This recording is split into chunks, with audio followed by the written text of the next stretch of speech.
السلام عليكم ورحمة الله تعالى وبركاته. أبنائي التلاميذ، بناتي التلميذات، أتمنى أن تكونوا بخير. إذا مرحبا بكم في هذه السلسلة التي سننجز من خلالها مجموعة من الفروض في مادة الرياضيات والفيزياء والفرنسية بالنسبة للسنة الثانية إعدادي. إذا كما ترون على الشاشة هذا هو الفرد الأول في مادة الفيزياء والكيمياء. إذا عندنا مجموعة من الأسئلة من التمارين سنجيب عنها. يمكنكم أن تلتقطوا لها صورة وتوقفون الفيديو وتحاولون إجابة. إذا ستملؤون الفراغات. إذا عندنا التمرين الثاني هو هذا، ثم عندنا تمرين آخر، التمرين الرابع هو الثالث، كاتبين الرابع وهو الثالث. إذا لا بأس. إذا بغينا نقراو قبل الإجابة، أقراو الأسئلة جيدا قبل ما نبدأ. تنجاوب، تنكتب الاسم ديالي وتنجاوب بطريقة صحيحة. كومبليتي لي فراز سويفونت، يعني أكمل الجمل التالية. لي كوش داتموسفير سون او نومبر دو 4، عندنا كوش كذا وكذا. اذا خاصكم هاد لي كوش خاصكم تكونوا حافظينهم عن ظهر قلب. اذا بغيت تكتب انت لي كوش، جو كومبليت لي فراز سويفونت. لي كوش داتموسفير سون او نومبر دو 4، يعني طبقات الغلاف الجوي في 4. كوش تروبوسفير، يعني تروبوسفير هي الاولانيه. كوش ستراتوسفير، اي كوش ميزوسفير، اي كوش تيرموسفير. قال لك السؤال الثاني، لير اي كومبوزي دو غاز، يعني الهواء يتكون من غاز. شنو هو الغاز اللي فيه النسبة ديالو 21%؟ هو غاز الأكسجين. إي لو غاز دازوت ولا ديازوت. إذا بغيتو تكتبو نتوما لير إي كومبوزي دو غاز دو ديو أكسجين، يعني ثنائي الأكسجين، و غاز دو ديازوت، فهمتي؟ هذا فيه 21%، هذا فيه 70%. قالك هنا on peut augmenter facilement le volume de l'air car il est، قالك يمكننا نزيدو الحجم ديال الهواء لأنه، إذا الهواء فهو كيف تنعرفوا قابل للتوسع والانضغاط. إلي كومبريسيبل إي إكسبانسيبل. بغيت تكتبوا نتوما on peut augmenter facilement le volume de l'air car il est expansible. ثم عندنا le corps désigne tout corps dont les molécules sont composées de différents types. قالك واحد الجسم تيتسمى، ما عرفش الاسم ديالو، لكن يشير الى كل جسم يتكون من جزيئات، يعني يعني مختلفه ديال الذرات. اذا بتكتبوا نتوما لو كور كومبوزي، تيتسمى داك لو كور كومبوزي المركب، تيسمى لو كور كومبوزي. Le corps composé désigne tout corps dont les molécules sont composées de différents types d'atomes. إذا كل جسم مركب تيتكون من مجموعة من الجزيئات من ذرات مختلفة. إذا ها كيفاش كتبت لنا الفراغات، بحال هكا تعطيوك انت تركز مزيان، كتب فروقات الوساخ وتجاوب. إذا نعاودو، لي كوش داتموسفير سون او نومبر دو 4، كوش تروبوسفير، كوش ستراتوسفير، اي ميزوسفير، اي تيرموسفير. L'air est composé de gaz O2, يعني dioxygène, à 21%, et le gaz diazote 70%. L'air est composé كذا. On peut augmenter facilement le volume de l'air car il est expansif قابل يعني التوسع. Le corps composé، يعني الجسم المركب، désigne tout corps dont les molécules sont، عقل شنو كاين الكور composé، الكور pur، كاين يعني الجسم المركب والجسم الخالص. هنا قال لك répondre pas vrai ou faux، هذه سهله. إذا هنا قال لك لو فون إت موفمون فيرتيكال دو لير، قال لك هنا يعني الهواء أو الرياح هي الحركة العمودية للهواء. خطأ، لأنه لو فون سي ان موفمون دو لير، يعني دي زون دو هوت بريسيون فيغ دي زون دو باس بريسيون. إذا بتكتبوا فو، قال لك هنا لو فون سوفل دي زون ا باس بريسيون فيغ لي زون هوت بريسيون. بالعكس، يعني لو فون سوفل des zones de haute pression vers les zones de basse pression، يعني تهب الرياح ولا تسمى حنا البرد من المناطق الارتفاع العالي الى الضغط العالي الى مناطق الضغط المنخفض. ثم عندنا لا ميزوسفير جو ان رول امبورطون دون لا كومونيكاسيون سون فيل، يعني قال لك تلعب واحد الدور هاد طبقه الميزوسفير في سميتو التواصل اللاسلكي. خطأ، لانه الطبقه اللي تلعب واحد الدور هي ديك اللي قريبه للشمس اللي تسمى تيرموسفير، اللي تكون فيها لي ساتوليت. بغيت تكتبو فو. كذلك لير اي كومبريسيبل اي نو اكسبانسيبل، قال لك الهواء قابل للانضغاط ولكن ليس قابل للتوسع. بغيت تكتبو فو. اذا كلهم خطا. بننتقلوا للسؤال الثالث، اونتوغي لا بون ريبونس، يعني حيت الجواب صحيح بدائرة. لو سامبول دو لاتوم ديدروجين اي. قال لك الرمز ديال الذره، ماشي لاحظوا هنا ماشي لا موليكول ديدروجين، قال لك لاتوم ديدروجين يعني ذره الهيدروجين، واش اش ولا اش 2 ولا اش او. اش 2 هذه موليكول يعني جزيئه، هذه الهيليوم وهذه ذره الهيدروجين، هذه لا صحيح. قال لك سي اون كومبريم لير سون فوليوم، قال لك ملي تنضغطوا على الهواء واش الحجم ديالو تيتزاد ولا تيتنقص ولا ما تيتغيرش. diminue بتكتبوا diminue. Si on comprime l'air, son volume diminue. ثم lorsqu'on monte dans l'atmosphère, la pression ملي تنطلعوا في الهواء يعني في الغلاف الجوي في الاعلى، تنطلعوا للاعلى، واش الضغط يرتفع ولا ينخفض؟ تنقولوا الجواب صح هو il diminue. Il n'augmente pas, il ne varie pas. بتكتبوا diminue. Le modèle de l'atome se représente، قال لك النموذج ديال الذره واش يتمثل اون سفير يعني بكره، ولا واحد سيركل يعني بدائره، ولا بمربع. اذا اون سفير. وننتقل للسؤال سميتو عفوا التمرين الثاني.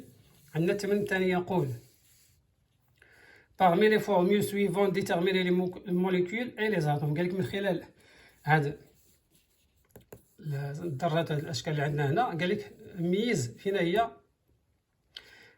الذره وفينا هي الجزيئه. بغيت تكتب لي زاتوم هنا قدام هذه، وبغيت تكتب الجزيئات هنا. يعني الذرات بغيت تكتب نتا لي زاتوم سون، عندنا الذرات هي لي زاتوم سي لو كربون، لو كويفر سي يو تسمى الكويفر النحاس، الالومنيوم، لو كلور اش يعني الهيدروجين، و لو صوديوم الناتريوم تسمى لو صوديوم. اذا هادو هما لي زاتوم تيتكونوا من جزيئه واحده من نفس الماده، الكربون، الكويفر، الالومنيوم، سي ال اش ان ا. ولكن لي موليكول تلاحظوا بانهم فيهم جوج مثلا هنا الكربون والاكسجين تسمى المونوكسيد دو كربون يعني احادي اكسيد الكربون. ثم ان اش 3 لازوت مع الهيدروجين، هنا ان 2 ديازوت، والاو 3 هادو تيسموا دي موليكول. قال لك تما السؤال الاخر، السؤال تاع parmi les formules suivantes déterminer les molécules d'un corps pur simple et un corps pur composé. قال لك من خلال هاد لي فورمول يعني الفينيات هادو، هنا هي اللي تتمثل لنا كور بيور يعني جسم خالص وجسم مركب. اذا الجسم الخالص يكون من نفس الذره. اذا بغيت نكتبوا لي كور بيور سامبل هما هادو، لي كور بيور سامبل بحال هكا. لو او 3 تيتسمى لو اوزون، هادي تيتسمى ذره سميتو لوزون، هادي موليكول دوزون، هادي الهيدروجين H2 Cl2 O2 Na2 تشوفوا نفس الذره.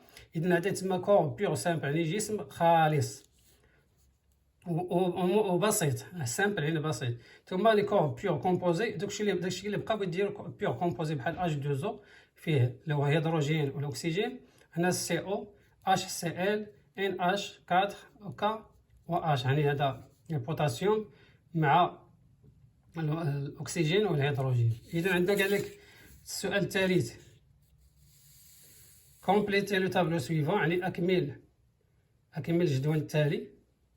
الجدول التالي ماذا يقول؟ قال لك هنا عندنا لا موليكول موديل موليكولار يعني التمثيل ديال الجزيئه، ولا فورمول هو لا فورمول ديالها. اذا انت بغيت تكتب لو تنعرفوا لو هي اش 2 وتنعرفوا الهيدروجين تمثل بكويرات رماديه، والاكسجين بذره سميتو كره حمراء. اذا بغيت نديرو بهذا الشكل هكا. اذا سنملأ يعني الجدول بهذه الطريقه. لو تنعرفوا لو هي اش 2.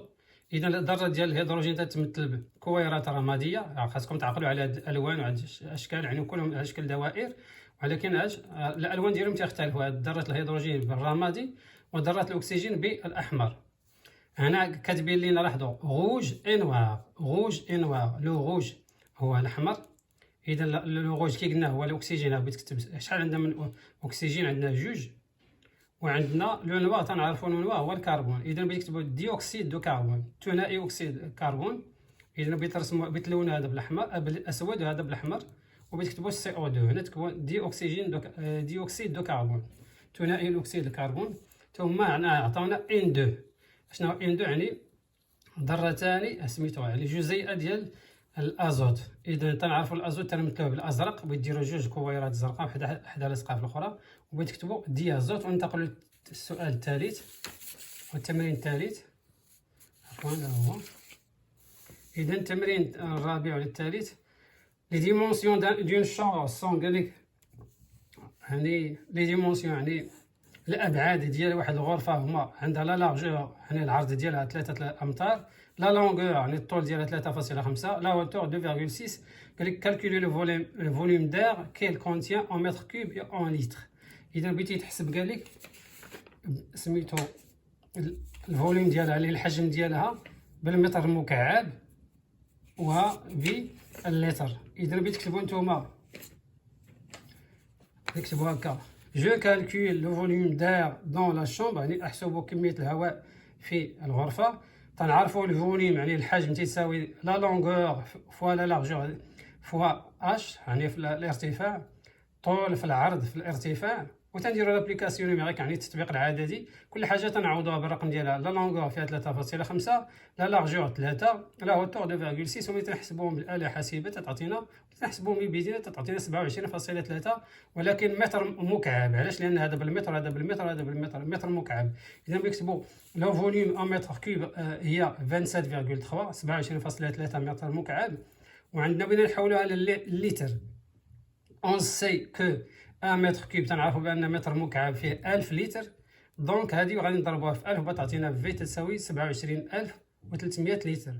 قالك السؤال الثاني: كالكولي ان متر كوب بوي ان لتر لو فوليوم دو ديوكسيجين دون لا شومبر. قالك حسب لينا ملي حسبنا الحجم ديالها كامل، قالك حسب لينا الحجم ديال ثنائي الاكسجين. ثنائي الاكسجين تنعرفوا النسبه ديالو هي 21%، كيف عطاونا في الاول ديال التمرين. اذا كتبوا calculons les نحسب calculons le volume de dioxygène dans la chambre. On sait que l'air contient à peu près تقريبا الهواء يحتوي على 21% ديال الديوكسيجين. اذا الفوليوم ديال الشامبر عرفنا يعني الحجم ديال الغرفه هو 27.3 متر مكعب. اذا هذا النسبه كلها ديال 100%. اذا كان كله هو مثلا اكسجين 100%، ولكن هو حتى يكون فيه الاكسجين وفي الازوت وغازات اخرى. اذا هذيك 100% ماشي ديال الاكسجين. شحال النسبه ديال الاكسجين؟ هي 21%. بغينا نديروا الفوليوم ديال O2 واحد النسبه تنقلبوا عليها. اذا تنضربوا كي نديروا علاقه ثلاثيه، تنضربوا 27 في هذا وهذا تنضربوا في هذا وتنديروا تيتساووا تنقسموا. اذا تعطينا الفوليوم ديال O2 تساوي لنا 27.3 مضروبه في 21 مقسومه على 100 وتعطينا 5.733 متر كوب، يعني 5.733 متر مكعب. يعني هذه الا حبينا نحسبوها بالمتر مكعب، ولكن لاحظوا كان في الاول الحجم ديال الغرفه هو 27، اذا ديال الهواء كله الهواء اللي في داخل الغرفه 27 متر مكعب، ولكن الاكسجين فقط كاينه 5.733. اذا بغينا نحولوها للتر. الفوليوم ديال O2 اون لتر خاصنا نضربوها، لان هذا متر مكعب كيف قلنا هي 1000 لتر، بتضربها في 1000 وتعطيك V de O2 تيقال 5.733 multiplié par 1000 مضروبه في 1000 تعطيك 5733 لتر. هذه ديال الاكسجين. لاحظوا في الاول الغرفه شحال فيها 27300 لتر، هذا ديال الهواء كله مخلط فيه الاكسجين والازوت والغازات الاخرى، ولكن الاكسجين كاينه فقط 5000. اذا من 27000 كاينه فقط هي 5733. اذا قال لك هنا السؤال الاخير: expliquer pourquoi il faut aérer une chambre où se trouvent des gens. قال لك علاش هاد لي جون ما فيهاش التي.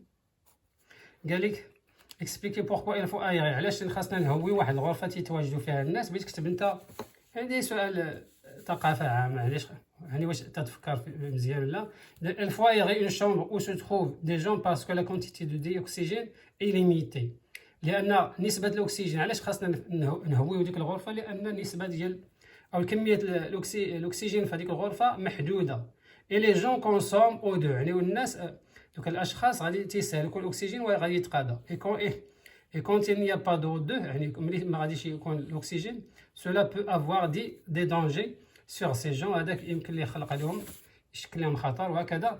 اذا الاجوبه ديالكم نتوما بغيتو تكتبوا لو فوليوم عقلوا عليها: طول في الارتفاع سميتو طول في العرض في الارتفاع في تيقال ال فوا ال فوا اش، وتنحسبوها تعطينا 27.3 متر مكعب. تنحولوها للتر تعطينا 27000 لتر. تنعاودو نحولوها نحسبوا النسبه ديال الاكسجين. هذيك 27.3 بتكون فيها هي 5.733 متر مكعب ديال الاكسجين، وتنحولوها سميتو اللتر. وهكذا لو كنتم عجبنا عن هذه التمارين، اتمنى ان تكونوا قد استفدتم، ودعمونا بالاشتراك والاعجاب والنشر مع زملائكم، ونلتقي في فيديو قادم ان شاء الله تعالى. والسلام عليكم ورحمه الله تعالى وبركاته.